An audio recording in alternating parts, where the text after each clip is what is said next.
Thank you for joining me. I need to start again with a little bit of reminder of who I am and why anyone would bother listening to me. I have done nearly 20 years of deep inner work, what I call release work, and have developed abilities that I didn't know were available to us humans before. So one of the big changes has been my neck, and I'm going to tell you a little bit about my neck.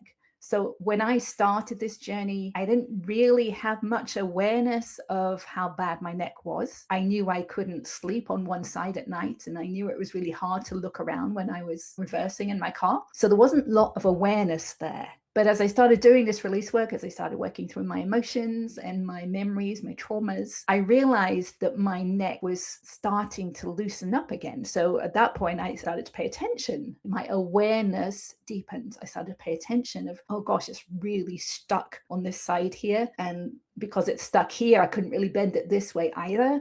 So my awareness deepened. And as I did more and more release work, once I became able to sense in my body, so use the statue technique, which we're going to use at the end today, then I noticed that whenever I released tension anywhere in my body, it also released in my neck. So I think our neck is far more important than we give it credit for. We don't realize that. So over time, it just started getting looser and looser to the point where I became aware that not only is the neck supposed to bend side to side, but we're supposed to be able to bend our head on top of our neck. So have you noticed that? Can you do that?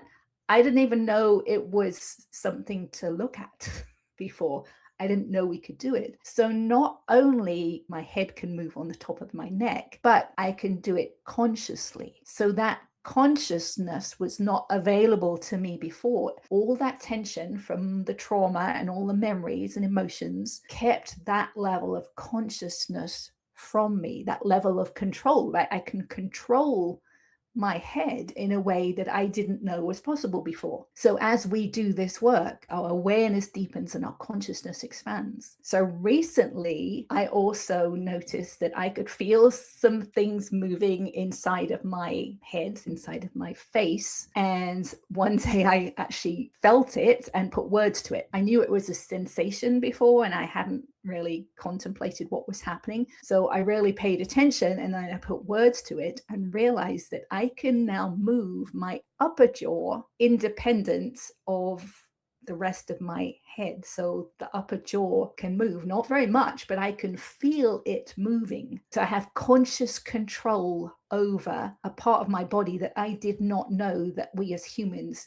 could have conscious control over. So that's what this work does. It just opens up your subconscious, deepens your awareness, and expands your consciousness. Okay, so I've gone a long way, and hopefully I can answer some questions. Remember, I'm not a medical professional in any way. I'm not a mental health professional. I've just done this work myself and can help answer questions and explain what I would do if I was going through whatever it is you're asking about. Okay, now today at the end, we're going to do a practice session of the statue technique because someone asked about that rather than tapping. So stay to the end if you want to try that or watch the replay. First of all, bring yourself here, bring yourself present. Feel your feet on the ground. Feel your back against the chair or whatever it is you're sitting on or leaning against. Just feel your body, because that's what this work is about. It's about becoming aware at a deeper level. And then take a deep breath. Let it out. You mentioned you have honed your focus to be like a laser beam. Did it just happen gradually with daily EFT practice? Did you have a noisy mind at the beginning? I did have a noisy mind at the beginning. I hadn't realized how noisy it was until it stopped being as noisy. But yes, it was very noisy. So I could not focus on what I was doing very well. But the EFT has you do that, right? As you're tapping, you're talking through a story. So you're having to focus and remember the story, or you're focusing on a word or an emotion. So as I went through it more and more, I would start asking myself what I'm feeling, like the emotion I'm feeling, or where it is in the body. So I'd try and ask myself where it is in the body, which would let me focus. And then the tapping, you're focusing on it, right? I'm trying to feel that emotion or feel that memory or tension or sensation in the body. And just over time, I just became able to do it more and more easily through probably that practice. So yes, and then the power of that focus just increased over time. Just doing the work, opening up the subconscious mind, it just became easier and easier to focus. After I started constantly tapping, I started to have very weird dreams, reliving past traumatic situations. Is it normal or even a good thing? What do I do? That's your subconscious mind opening up. So all of those things, those memories have been stored inside of you. It's the darkness, what people call the dark night of the soul is along the lines of this. It's opening Pandora's box. So it's all coming up to be felt and to be released. So it is a good thing. I know it doesn't feel that way, but after you've had a bad dream, you've woken up in the morning or you've woken up after the dream, do a little tapping and just talk through what you experienced at least 3 times if you can. Maybe focus on the emotion a little bit, like the fear that brought up or whatever the emotion was that came up, and just tap on it and move on with your day. So it's just your body helping show you the way. One thing I wanted to go back to a little bit on the mind that we just talked about is, I forgot to say that as I did this work, the thoughts that used to be part of that busy mind just stopped coming up.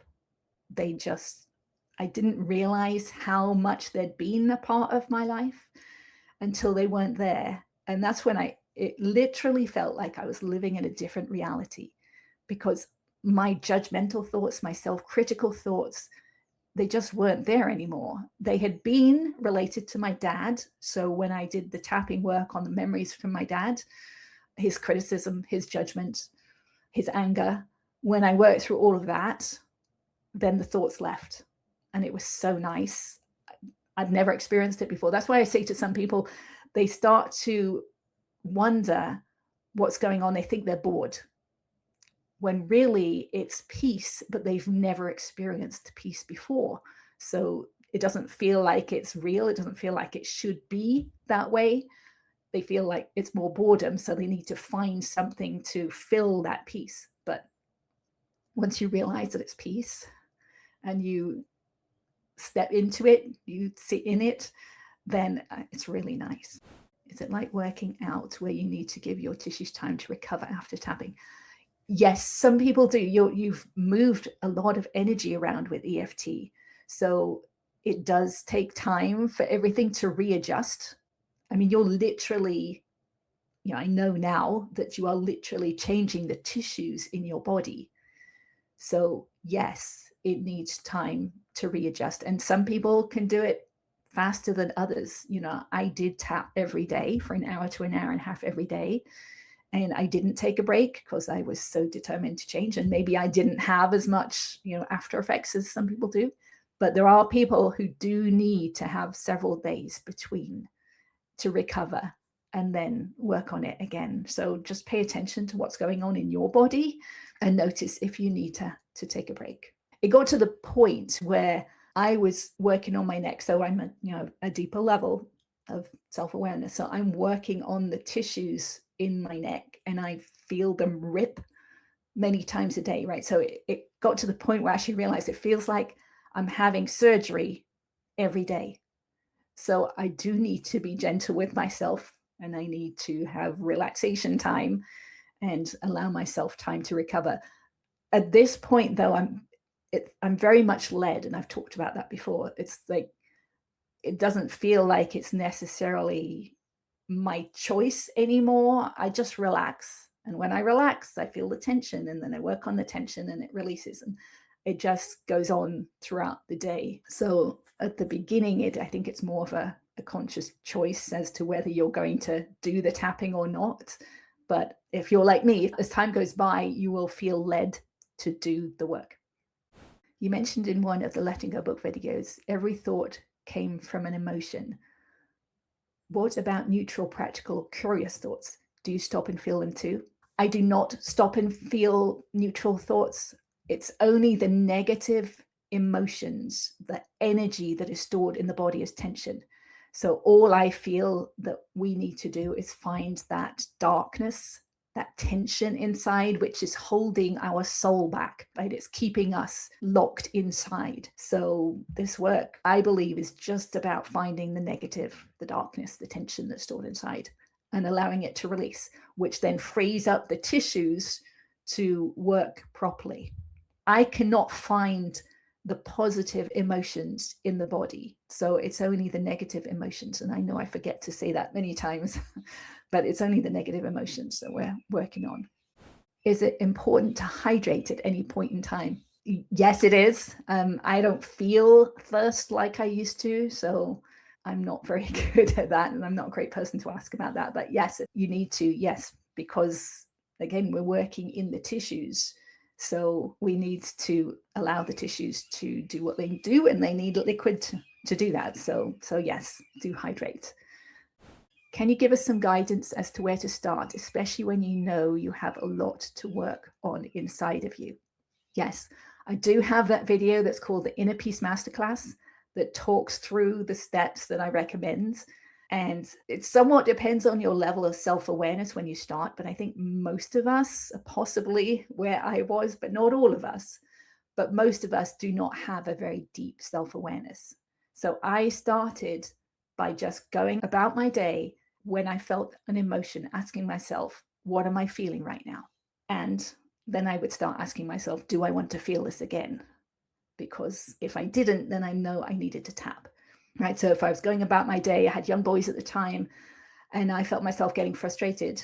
I actually didn't know what that feeling was to begin with, but I felt I was uncomfortable. I would stop and ask myself, what am I feeling right now? And I would give a word to it, because when you give a word to it, in order to do that, you have to go inside and you have to feel. So that starts your awareness. You start becoming aware of how you're feeling. So doing that, going inside, putting a word to it, takes a moment. And in that moment, you're going inside, you're feeling, you're letting some of that energy release. So it's a great place to start. So then I would notice I was feeling frustration. And then I would ask myself, do I want to feel this frustration again? And my answer was usually no. So then I would just tap. I'm feeling frustrated.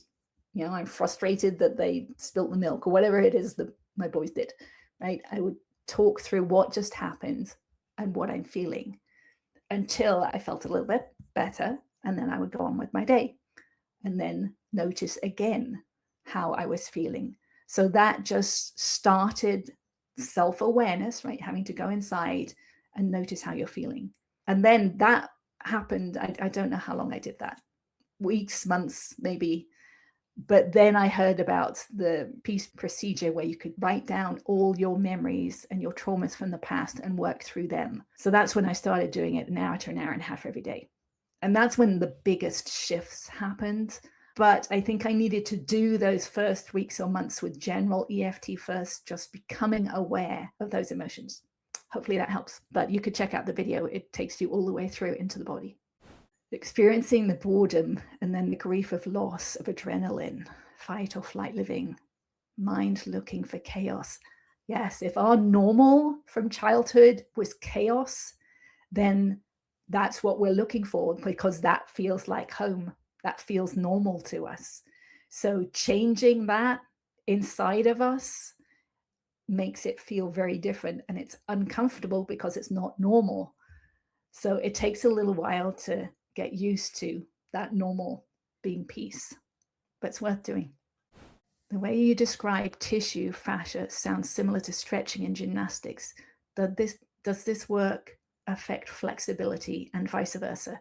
Stretching affect EFT? This does affect flexibility. Like I said at the beginning, right? My neck moves in a way I don't know that it ever has. Maybe it did when I was a child. So yes, affects flexibility throughout the body too, right? I felt my hips change. I felt the release of adhesions in my hips and my feet and my knees. And then I feel a difference in my gait, and I feel a difference in my posture. So yes, it changes all of that. It's different from stretching, right? Because stretching, you're kind of forcing it a little bit into a stretch. This is releasing the tension, which then allows the tissue to stretch on their own or to go back to their normal level of stretch. I don't know whether it's an appropriate question, but you maybe do have an opinion on particular any illnesses. Were there cases with anyone who had kidney stone disease who done the work? I worked with a friend fairly recently who had what they think was a kidney stone, and she's done a lot of EFT in the past, but we weren't working at that level. She has a deeper level of self-awareness, and she started to shake because it was so, I think it was a kidney stone. So I just held her.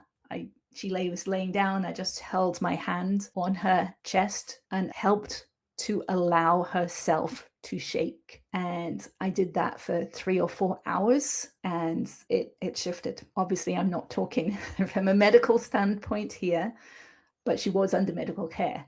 So it did release, which was allowing the body to do what it naturally wanted to do. But it was hard for her at first, right? We're so programmed not to allow our body to do something like that because we think we need to shut it down, but it's showing us the way. And so I just helped her allow herself to shake because that's what the body wanted to do. And it did shift. If you have a dis-ease, I have a video about tapping through dis-ease, so chronic conditions, where I have all sorts of questions to bring up aspects that you can tap about, which is accessing it through multiple different portals. So I would recommend doing that, looking at that video, answering those questions, doing some journaling around it, because that accesses the energy that's stored inside that possibly created the dis-ease in the first place. If your attention power has grown, would you say that the rate of releasing is potentially exponential? Yes, it absolutely felt exponential to me when I was doing this work. Yes. Is it still now? I don't know that it still is at this point, but I'm getting at really deep, really, really deep old tension. I mean, I talked on my podcast that I started doing a few years ago. I talked about it sounding like old fabric ripping, and it still sounds like old fabric ripping, but it's just denser. It's like, really thick fabric ripping. So in some ways that could be exponential, right? Maybe I'm getting rid of more at the same time than I did earlier on, when it just felt like almost like a sheet of ice cracking. Early on, it's definitely exponential. So yes, just keep going. Having accidents such as falls, breaking bones, etc., is that the body talking to us as well? That's a very good question. It probably is showing you that something is out of balance, but it's also could be bringing up emotions that have been hidden that need to be released, because that's it all along. It's whatever comes up is coming up to be released. So I believe everything gets stored in childhood. Those memories, those emotions, the ones we don't release, just get stored as tension inside of us in childhood.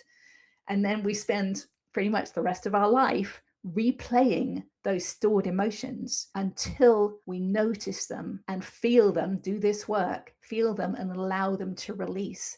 Then they're no longer stored inside of us, and they're no longer affecting us. So we're no longer attracting those accidents that help bring up those emotions anymore. We're no longer attracting the news stories that bring up those emotions anymore.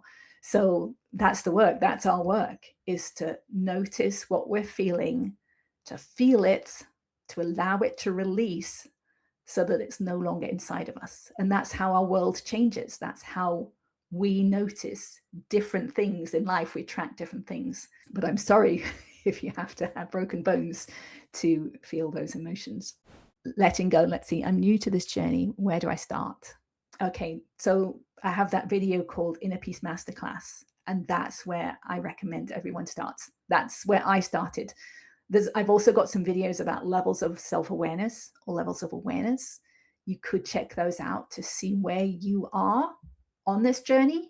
I'm working with one lady right now who has a really deep level of self-awareness. She can feel tension inside of her tissues, but she's always been able to do that, and she doesn't realize how deep her self-awareness is, but it's really deep. But I think most of us are not there. So check out those videos, see where your level of awareness is, or just start at the beginning with the Inner Peace Masterclass. The statue technique is my version of the letting go technique, with the key difference in it that is the thing that allowed me to get to this depth of self-awareness. Don't worry if you don't have this level of self-awareness. If you're not able to do this, or if this is really hard for you, don't worry about it.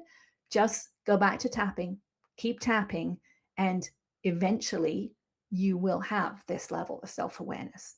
Also, as you're tapping, keep asking yourself where you're feeling whatever it is you're tapping about, just to bring your awareness inside the body and start developing that awareness. Now, the difference between this work and most other techniques that you hear about is we're not trying to relax the tissues or relax the emotional relax.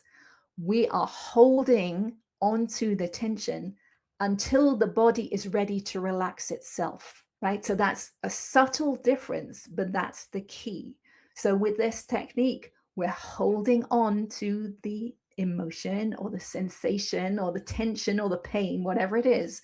We're holding it, giving it our attention. So we're feeling it until it's had enough attention. When it's had enough attention, it relaxes itself. Okay, so that is the difference right there. Imagine that you're a good friend and you're listening to your body, and you're just listening to it. You're not trying to change what it's saying. You're not doing anything except absolutely listening to it, which in this case is feeling it, focusing on it, sensing it, until it's just spent. It's done all the sharing that it needs to share, and there's nothing left for it to share. So that's what we're doing with this technique. So we're going to try it out two ways. We're going to try it out first with an emotion, and then we'll try it out with a pain or a tension that you've got in your body. So separate those two, and we'll work on an emotion first. And I worked with someone on the fear of death yesterday. So let's do that. If you don't have a fear of death, find the fear of something else. That's fine too. But find where, if you can, find where fear lives in your body. It's going to be probably a tension somewhere. So I can normally find fear in my solar plexus. I notice I'm holding myself tight there. So that's where I feel fear. So feel the fear. Notice where it is. Feel it. Focus on it. So that means put your awareness on that place with the tension. Now, it might help to put a finger there or to put your hand there. I'll do it on my chest. Put a hand there. If that's where the fear is, if it's in your chest, put a hand on it, which can allow you to focus better, focus your awareness or your attention better. So once you've got that fear, once you can feel that fear inside, stop right there. Don't take another breath. Just stop in your breath right when you can feel that fear. And stop moving every part of your body that you can stop moving. Now, if you can't focus on it so well, you can talk to it with your mind, and you can say things like, I can feel you right there. I can feel you. I can feel you right there. I'm listening.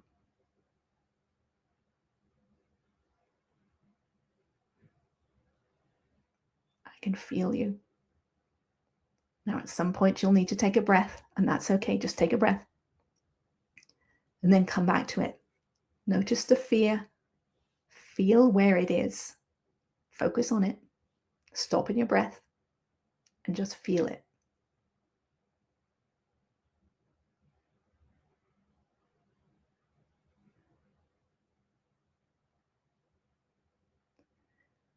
And then take a breath.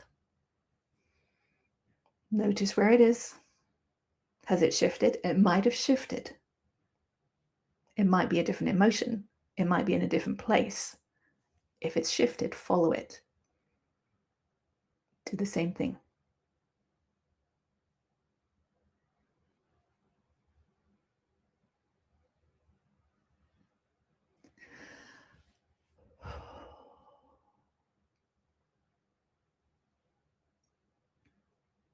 Okay. Then notice if the fear is slightly different, slightly less. Okay. But you can do that over and over again until it releases. These days, for me, my neck will often crack. So I know that I've released something. Earlier on, it's harder to tell necessarily what shifted, but are you as afraid of death as you were before, right? You can ask yourself those questions. So let me know what you experienced in the chat, any questions you have in the chat. And then we'll do it on a pain or a tense muscle, somewhere that's already drawing your focus in your body. It seems the fear is split between the belly and the chest, almost like two types of fears. Could be. So just focus on the one that is most intense, right? Because you can only really focus on one area at a time. So find the one area, and that's how you start to hone your focus, right? You're focusing on one area. And even that's with EFT. When I work with people with EFT, often there'll be a general emotion, and we will hone it down. We will start to focus. Okay, what is the emotion? Is it a fear of a particular thing? Is it a fear of getting in a car and driving? Is it a fear of getting somewhere at the end of it? What is the focus, the specific part of that fear, right? So we hone down into the emotion or the memory or the sensation. I can't really properly do that having ADHD. Also, sometimes, like today, I can't hold my breath. That's okay. That's when you need to start with EFT. I couldn't have done this at the beginning either. So don't worry about it. Just start with EFT. Okay. Now, sitting here with me today will help you develop the awareness that this is something that can be done down the road. So stick with EFT. I felt like crying. We'll do more of this fear around lack of money. Okay, good. So if sorry, I feel sadistic sometimes. If you feel like crying, see if you can allow yourself to cry, right? Because you're holding the tears back. Your body is expending energy to hold down those tears. So see if you can allow yourself to cry and let the tears come out. I believe that all the tears that we never shed in childhood are still inside of us, ready to be released by looking back at the memories and replaying them, allowing the tears to release. Because I used to cry a lot, and I do not cry now. I mean, very, very rarely do I cry. So that's because I've released all those tears. So really, I do encourage you to do that. Okay, your angst softened. So good. So you notice that. So that itself is awareness. Fear in my jaw to not say what gets me in trouble. Okay, that's awareness. So you can tap on those memories of when you experienced something, when you said something wrong or did something wrong. That's working at the level of the EFT, but you're feeling it, the sensations in your jaw. So you can do the statue technique on that as well. So focusing on the fear allowed you to become aware that you have memories of what happened. So the memories are connected, right? The fear, the emotion, the tension, and the memories are all connected together. So you can work on different levels. You can work on the EFT with the memories. You can work on the physical sensations or the emotion itself. They all get to the same place, but through different portals. Having trouble focusing on an emotion. My jaw is very tight today, one side more than the other. Yeah, it is difficult to focus to begin with. And that's why EFT is first, right? Because it develops that focus. It seems that stomach part is more like an instinct stuck in alarm mode. I've got issues with legs moving involuntarily too, like restless shaking. So if you're willing and able to do it, if I was you, I would allow my legs to shake. Just relax and let them do what they want to do. In my experience, that's your body telling you what it needs to do. So I would let it do that as much as I could let it do that. And eventually, in my experience, I've talked about it before, right? My jaw moving back and forth. It went on for weeks, but eventually stopped. And I could stop it whenever I wanted to, right? I'm sure you can too, right? By getting up and doing something. But it did eventually run out. And those of you listening who have jaw issues, that's good too, right? It released the tension in my jaw, only to a certain extent, because I've released so much more tension in my jaw over the years using the feathering technique that I've talked about and the statue technique, multiple different techniques. Again, my playlist, which is, I think, Anne's Story, something like that, has the videos of what I've personally done over the years. So you might want to look at that. I felt it in my chest. Tears will come and it gets tighter, but it's hard to cry. And I can feel my back cracking afterwards. Okay, so you moved some tension around and you moved some energy around. And the tears will come eventually with this work. But, you know, if you continued feeling the feelings over time, it helps it release. But again, the tapping might be a first step to work on. You know, I think most teachers focus on one technique. In my experience, there's multiple for different levels of self-awareness. So EFT is the perfect first tool. And then that develops your self-awareness to this deeper level that then you can do the feeling the feelings, the letting go of statue technique. And then hopefully you can get into the body after that.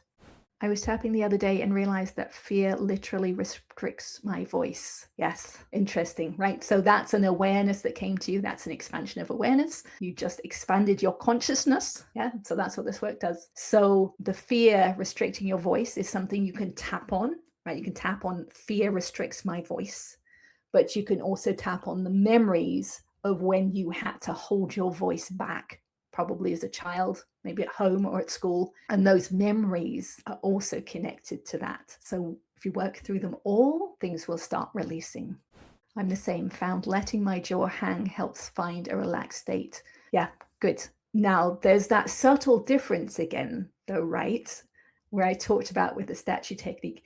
We don't necessarily want to relax the jaw. We want to find the tension that's in our jaw, feel the tension, and allow it to relax itself. The differences are so subtle, it's hard to explain sometimes. I know I said I relaxed and then my jaw would do its thing. But what I was really doing was holding my focus on the tension in my jaw until it relaxed and started shaking.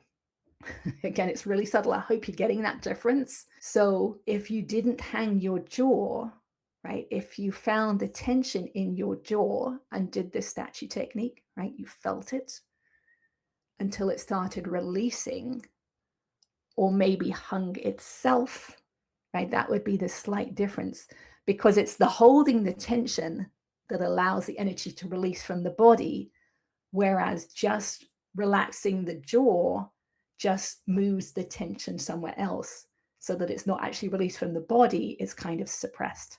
Okay, I hope you're getting that difference. So let's try it again with somewhere physical in your body. So do you feel a pain somewhere, or a tight muscle, or a tension somewhere? Notice somewhere in your body that is calling your attention, and then focus on it. Now, again, you can put your finger or your hands there to feel it, to help you put your focus there. And then what we're going to do is, once you feel it, once you can sense it inside, so feel the tension, then stop in your breath. Don't breathe anymore, not in, not out, nowhere. And stop everything in your body and just feel it.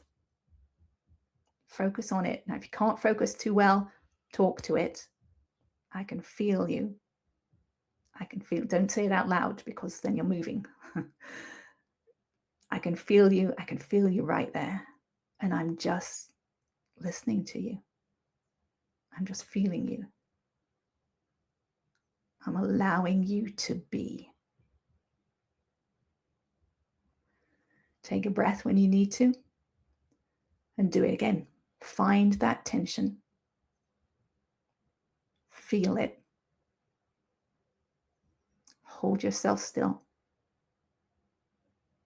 while focusing on it.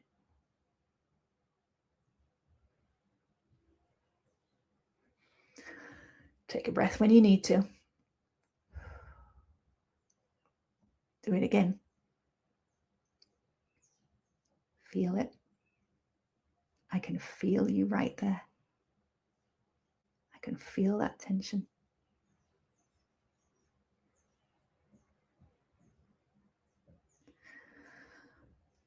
Take a breath when you need to.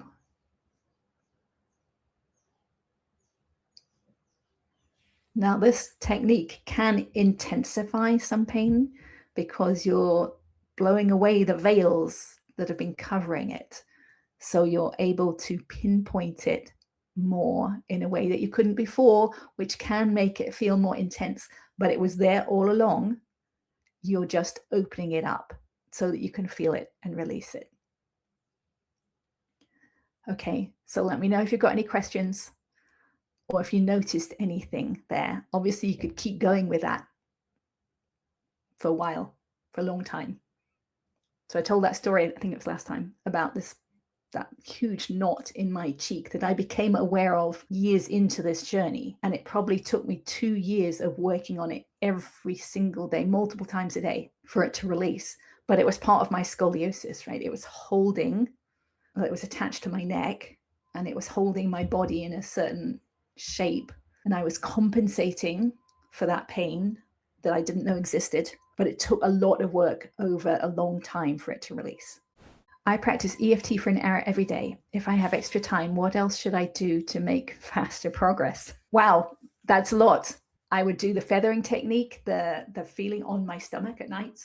I wish I had known it at the beginning. I wish I had done it at the beginning because it makes you become aware of tension has been hidden before, which is connected to the brain, right? The stomach is the second brain, or they call it the second brain. There are so many nerve endings over our abdomen. So I would do the feathering technique with both fingers. So very gently stimulating the nerve endings on the skin. It should feel about the same on both sides. So if it doesn't, then I would stop there, do the statue technique right there until I felt a shift.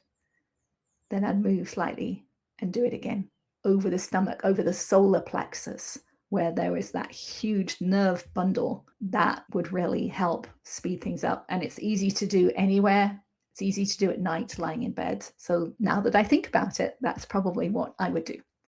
Really hard, muscles contracting almost to a point of cramps. I guess better to stick to tapping for now. Okay, interesting what that does though, right? You can see the power in that. And at some point, you may be able to come back to it. I've actually worked through cramps before using this technique.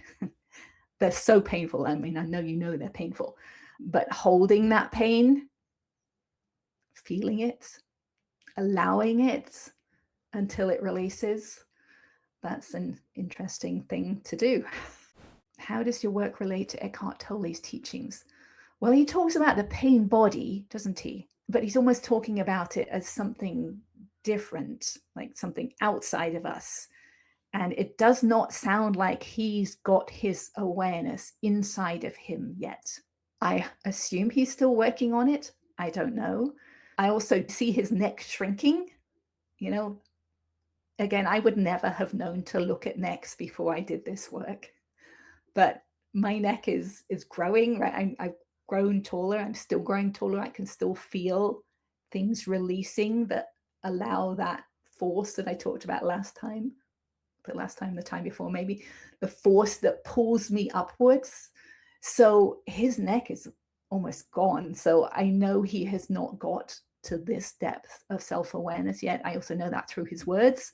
So in some regards it relates, but his experience was kind of a one-time thing and it gave him a lot of understanding, but it wasn't a step-by-step progression, which is what my experience has been. So I don't know if that answers your question exactly. If you've got more specifics, then ask it in the chat. If you thought you had to pursue task X, for example, returning to your PhD after 13 years, how would you approach it? Well, there's lots of different aspects to that. What's the emotion coming up? Is it fear? Is it fear you're not good enough? Is it fear you're too old? Find those answers to those questions. Also, what stopped you 13 years ago? Go back and tap through the memory of how that happened, why it happened, what happened. Tap through that so that the emotion is not there anymore. And how did you feel about it at the time? What were the thoughts and the emotions that went through your mind 13 years ago? Tap through that. And then imagine picking it up again, pursuing it again. What comes up in you when you think about that? What are the fears? What are the concerns? What would happen if you did that? Tap through that scenario. Okay, I'm going to start my PhD again. That means I'm not going to be able to do this, that, or the other. Right? Tap through everything so that it becomes easy, right? So that there's no emotions holding you back. There's no tension holding you back anymore. And then you can do it or not, right? You want to get to the point where you can take it up or not take it up. And there's no emotions in you either way, right? You're at peace either way. So there's a lot of work that you could do there. EFT really seems to help me, and I really appreciate your work. Thank you. I'm so glad it helps you. It is incredibly powerful. You just got to be wary of like going to the online people who have the scripts, because then it's not your words, they're not sticking to the negative, and they're not doing it enough times. So it takes all of those things. It takes sticking with the negative, it takes doing it over and over again, and whatever the other third thing was that I talked about. So yeah, stick with the negative. I know it's hard because we're so programmed not to do that. But that's what's stored in the body. That's the darkness, that's the tension, that's the shadow. That's what it is. Does your work relate to somatic therapy? Yeah, it really is somatic therapy. Somatic was not a word that I really knew before I started doing my videos. And then, all the AI things say, oh, it's somatic therapy. So yes, somatic therapy, as far as I understand it, is sensing and feeling in the body. So that's what this statue technique is. It's sensing and feeling in the body. But what most people, I think, don't realize is that EFT is doing that too. We're just not aware of it, right? It's working at a more shallow level of self-awareness, but it is working on the sensing in the body. It's just at a different level. So yes, it's absolutely somatic therapy. I was practicing this yesterday in my shoulders. The tension grew a lot and I really wanted to massage them, but just kept sitting with the feeling. But for a minute, it seemed like it wouldn't go away. It does. It kind of builds up. I talk about it building up, and it will often then crescendo. But sometimes it needs a lot of work before that happens, before the release happens. And it may happen somewhere else, totally unrelated to where you're working. So pay attention to that as well. I rarely work on my neck. I don't work on the tension in my neck because that's not where the pain is.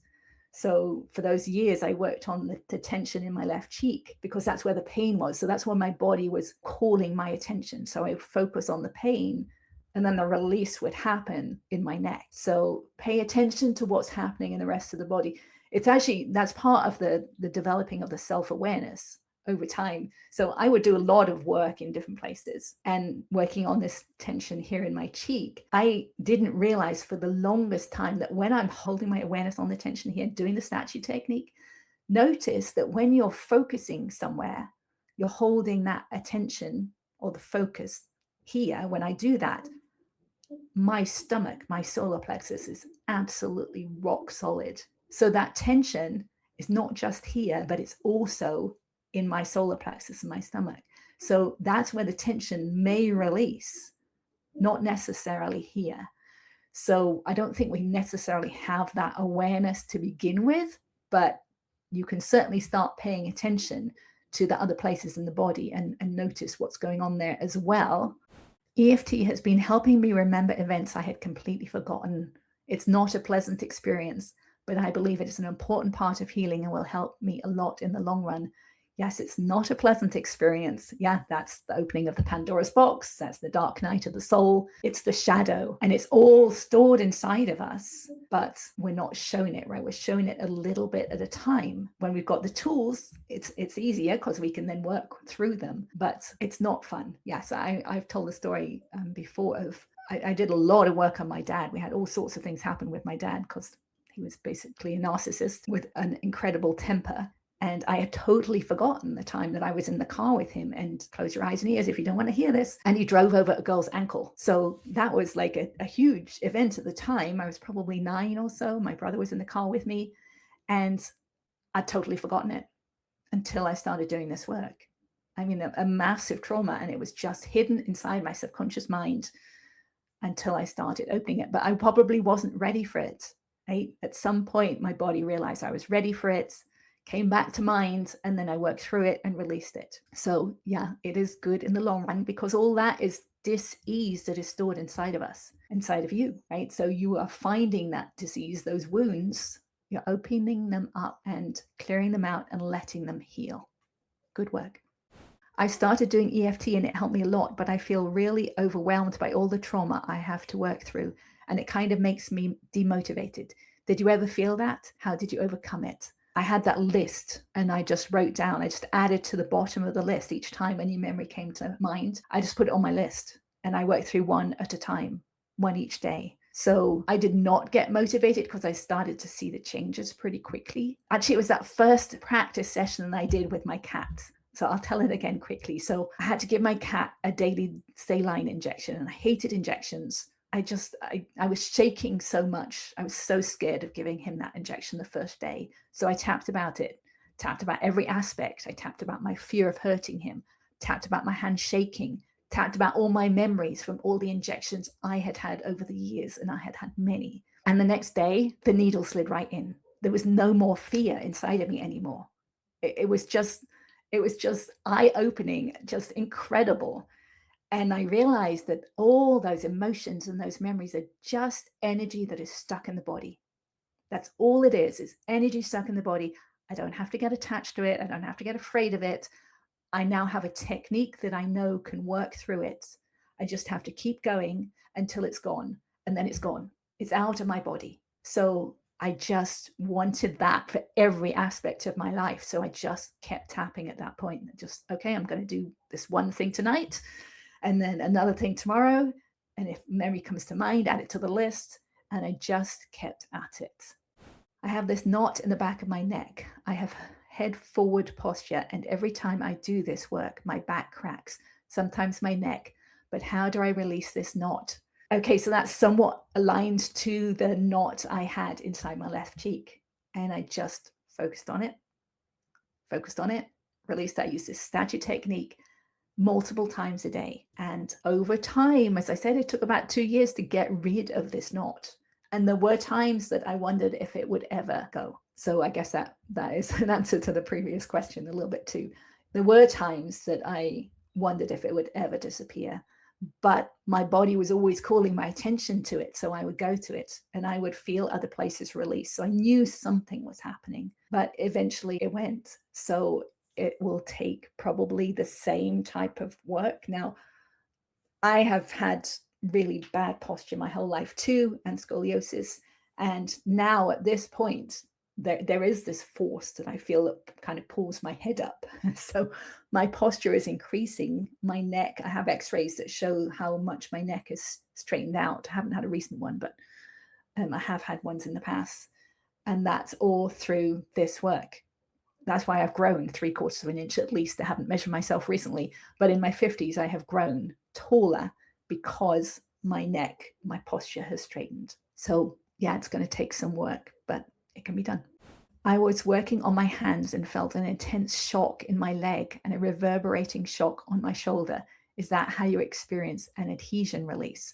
That, to me, that would be more energy releasing from somewhere, but something shifted, right? Some connective tissue maybe moved somewhere, but the adhesion releasing is very much like old fabric ripping. I actually hear it. I hear it with my ears and I feel it inside my body. So slightly different, but yes, that's the power. I mean, amazing that your body gave you that feedback that shows you that something happened, right? And it was pretty simple to do, if not easy. It was simple. And that's the work. That's how you unwind your body. Yeah, so well done. I know it's kind of scary to begin with when your body starts doing these things. I mean, when I first felt that adhesion release, I stopped doing the work until I could research it because I thought I was hurting myself. But just over the years, I've realized just the body just gives feedback. It just shows you what it's doing. It's not always fun, but it's unwinding. I've wondered if like a pain that comes up is a new pain. And then I've realized over time, oh, it was there all along, but it's just been uncovered. right? Or something will happen and I will wonder, is that a bad thing? And then I'll realize, okay, it was just like you said, just something releasing that had been clearly in the wrong position before. I have a lot to do because my head is actually at the wrong place on my body. So my whole head and neck is having to move over. And so there's a lot of things that have to change, and the whole body compensates for something like that. So even with working on your hands, right, there's a compensation. If there's tension somewhere or tightness or a knot somewhere, the rest of your body is compensating for that tension. So as you release it, things are going to shift throughout your body because it's connective tissue, it's the matrix. I have people-pleasing tendencies and I let the words of other people determine my future. How do I stop that? I don't do what I like rather than what is acceptable. That's something to work on with tapping, right? There's probably emotions involved, right? If you don't do what someone wants you to do, what happens, or what happened with you as a child? There's those memories from childhood to work through with tapping. I would use EFT for that. Yeah, and there's fear. There's obviously fear involved, right? If you don't do what someone wants you to do, you're afraid of their reaction or their words. So you work through those emotions, you work through those memories, and you allow that energy to release. And it does change over time. I think I have a video about that, and it takes work, but it changes. Air tapping is also a part of that process, that I would do air tap on those people that you're afraid of and that you were afraid of in childhood. Air tap on them and be your true self. Be the self who knows what you really want or what you would like to have said, and actually tap on them and tell them that and say those things to them to get them out of your system. So there's a lot involved in that, but you can do it. How to tap on sunken right side of skull or facial asymmetry? Well, you must have memories around that, I would imagine. So I would use EFT to work on those, the sunken right side of skull and facial asymmetry, right? Maybe people have said things. Maybe did it happen from an accident or surgery or something like that, or from birth, whatever. The memories around those things are what you'd want to tap on until you can just say the stories with no emotions there anymore. Then you could also work at this level of the statue technique. You probably have pain or tension in different places. Your body will show you what to work on. So it will call your attention through the pain or the tension. And then you would focus on that. And as I said, you don't necessarily know what would release, right? You just work on what the body shows you, the pain or the tension. It knows how to unwind and to release. You just have to follow it, which isn't always easy.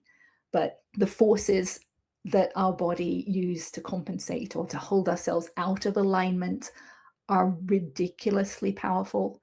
So that holds your body back, it holds your soul back in so many ways that you're probably not aware of. I certainly wasn't aware of that. So doing this work can help release all of that. I felt a zigzaggy shock in my chest, and a memory floated up of a bicycle accident 50 years ago where my cheek hit the road. The body has been revealing how amazing it is. It is incredible. So well done. That is a subconscious mind opening up to you. You expanded your awareness, you expanded your consciousness. So that then is an accident to work through, to tap through from beginning to end at least 3 times until you can say the story out loud with no emotions coming up. So if you've got someone, like a good friend or someone, you can say it out loud too after you've done the tapping to try it out, right? Tell them the story and notice if any emotions still come up. And if they do, then work on that a little bit more and then try and tell them the story again, right? Until you can say it with no emotions left. And then you know it's left your body. Do you believe in meditation? I find it frustrating, but want to know my true self more. I don't meditate. People say what I'm doing is somewhat along the lines of meditation, but I mean, it depends what you mean by meditation, right? There's a meditation called Vipassana meditation, which is sensing throughout the body. That is more in alignment with what I do. They still don't hold their focus on it. in my experience, for long enough for it to release.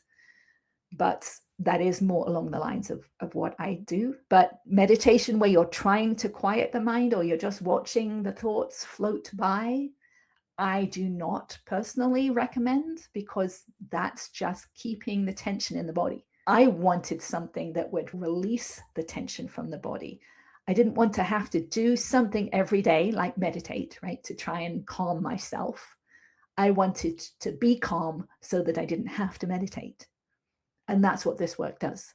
So this is the work that I recommend over meditation any day. I know someone who's meditated for 20 years and her mind is still so busy, whereas my mind quieted in probably 2 years. It quieted in a way that I had never experienced or didn't know existed before. Between your work and fascia block therapy work, I am on an accelerated path. Thank you for all you give. Oh, so glad to hear that. Yeah. Block therapy is, I have a block as well. It's interesting. So to make that more powerful would be to focus your mind on where you're using the block, right? Because you're compressing fascia. So focus on it to allow the energy to release as well. If you've heard everything I've said, you will know that I don't necessarily think block therapy is the greatest, because you're consciously choosing where to work rather than your body telling you where to work. Now, if you focused on your body and noticed where the pain was or where tension was, and then you did the block therapy on that would be better in my experience, because we really want to get to a place where we can have the body lead us, because it knows how to unwind.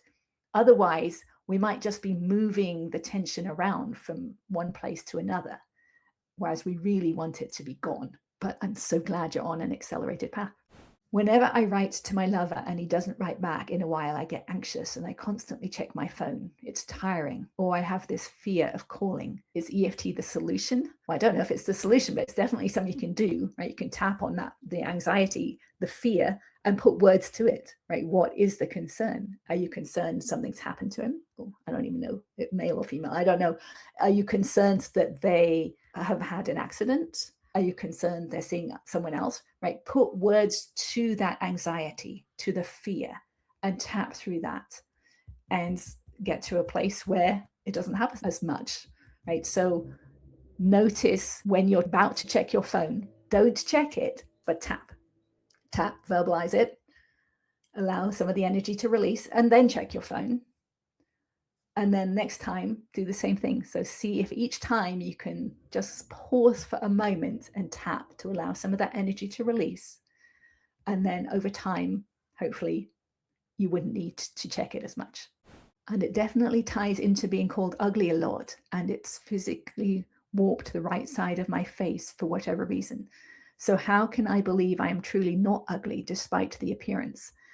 Yeah, society kind of changes the way we think of that kind of thing. So in my experience, I would tap on, I feel ugly. I am ugly. People call me ugly. So I can get to the place where it doesn't matter that someone says that anymore. It doesn't bother me anymore. I mean, I wouldn't be here on YouTube if I had not done this work, right? Because my face is not symmetrical. It's better than it was, but it's certainly not there yet, right? And I consider myself an ugly person, an ugly face. Now, don't try and stop me saying that, right? If that's my truth, it's okay that I feel that way. I've allowed it to be okay, so it doesn't bother me anymore, right? So that is what I would do. I would tap through, it's physically walk to right side of my body. So work on the emotions so that you can be at peace with where you are. Now, I don't try and say something that is not true to me. So I don't try and say, I'm beautiful, right? I don't, because it's not my truth. I don't want to feel or think something that isn't true, because that's not right. So that's how I see it. I don't know if that helps you at all. Hopefully it does. But that's what I would do. And then I would also work on the physical, the feeling, the tension in the body and allowing it to release. Now, it might be that those two things happen at the same time, right? It might be that you have to let go of some of those emotions around what you think about yourself in order for the physical to start releasing. Okay, so I would do both. My biggest fear is never getting good sleep again and living with chronic exhaustion for the rest of my life. So that is a good fear to tap on, right? So you tap on that fear, but you'd also tap on the memories and how it started. Yeah, there's all sorts of aspects to that you can tap on to release the anxiety around it. So if someone says you are beautiful, do you personally feel a trigger or tension in your body? I don't feel a trigger. I just know it's not true. So that's my belief. I mean, I suppose I could work on that, but yeah, it doesn't trigger me. And I let them have, if it's true for them, then that's okay. I just know it's not true. I know it's not true. So they can say it if they want, but doesn't affect me. I move towards the pain or not and melt into it with focus and releasing breath. I usually have a deep emotion release the next day. Then I tap on that. Excellent. If that's working, great. So you're melting into it with focus and releasing breath. Okay, I normally find, so with the statue technique, I'm holding my breath, right? So I'm holding the pain or the knot. I'm holding my focus on it. And as it releases, there will be a deep breath. I'm not trying to release it with breath. The breath releases as the tension releases.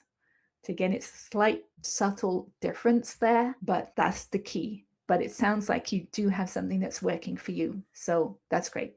I've been experiencing severe hair loss and it has taken a toll on my mental health. So there's the thoughts, right? And the emotions around what's going on. So that's what you tap on. You want to get to a place where it doesn't matter if your hair falls out or not, right? You want to be at peace with it. I know you might find that really hard to imagine that you could get to that place, but there are people out there whose hair falls out and they're not concerned by it. So what is it that's stopping you from getting there, right? It's those thoughts and those emotions. So you want to feel them, tap on them, feel them, allow them to release. Look at your hair, look at people who are bald, bring up the emotions and allow them to release so that it doesn't matter to you. And when it no longer matters to you, something will shift. And it might be that your hair regrows. I don't know. It might be that it doesn't, but it won't bother you anymore. I'm new to EFT and I'm blown away on how you find the perfect phrases to know where the resistant thoughts are. Do you learn that in the training? I learned it by doing the work, becoming more aware, right? Noticing where things stem from. It's just part of the process. As you do more and more of it, you know where things stem from and you know the words to use. So yeah, just do the work. When put my focus somewhere, the sensation escapes to another place. Do I follow it around or stay in the place? Okay, so that's really fun that you have that awareness, right? So you have that awareness of the sensation. I follow it around. I would follow it around unless there's still tension in the first place. But if you follow it around, then come back at the end, come back to the first place and notice if the tension is still there or if it's gone. So even with EFT, we follow things around sometimes. You know, it starts out as a fear, or it starts out as anger. Then it becomes a fear. Then it becomes a specific fear. Then it becomes a memory, right? So in the same way we're following it, you're following the sensation inside. It's all connected. It's the matrix. It's the connective tissue. What if you can feel a pain in your body, but you can't find the story behind it? Is it okay just to sit with that unnamed pain? Yes, not every pain has a story behind it or a memory attached to it. So that's why it's good to come at this from both ends. So working through all my traumas, that's what I did, right? I didn't know where that was stored in my body, but it released things in my body. But you can also use what's in the body and release the tension there. And a memory might pop in your mind or it might not. But yes, you can absolutely use that unnamed pain and just focus on it and allow it to release, and be okay if a memory comes up and okay if a memory doesn't come up. What if you have an emotional pain in your body, but you can't name it? Well, that's interesting. I have my whole list of emotions here that you could look through to see if that's And maybe if there's an emotion that you can't find or you haven't noticed yet, you could look through that list and notice which one it is. Or you can just work on the sensations in the body and allow it to release. But it's that going inside, right? Even if you're looking through that list of emotions, each time you read an emotion, you go inside and you compare it to what's inside. So you're going inside to do that. And each time you go inside, each time you sense inside your body, you're allowing a little bit of it to release. So it's a great practice to do, even if you aren't sure you're going to find an emotional name for it. What about lack of self-worth rather than drilling down into all the experiences that that creates? Can I just tap on, I'm not worthy, I'm not worthy? Absolutely, yes. Yeah, you want to find the negative. So tap on, I'm not worthy, but there are memories inside of you as to when that started, right? Why did you start thinking you weren't worthy? So you do want to at some point find those memories and work through those memories. And they might be hidden, so you might not be aware of them yet. So you can work on, I'm just not worthy. I'm not worthy. I'm not worthy of what? Right? I'm not worthy of love. I'm not worthy of money. What is it you're not worthy of? Right? That's drilling down into it. And then, why are you not worthy of love? Did someone not love you who was supposed to love you as a child? Right? There's a memory there. There's a feeling that you can then work through. So you want to try and get to it in as many different ways as you can to clear it out. Where is the emotions list located? Well, I put it up here so you can take a screenshot of it there, that hopefully that you can then come back to. Is emotions are different from body sensations. How to differentiate anyhow. So an emotion is the name we give to a set of physical sensations in the body, or the feelings. We just give those set of feelings an emotional name. Like anger might be, tension in the jaw or in the chest and the arms. We might call that anger. So they're two different things. So we can tap on the words, right? I'm angry. Or we can tap on, I feel this anger in my wrists. So there's two different levels of awareness there. Okay, thank you for joining me. Maybe we'll see you next week. Okay, take care. Bye.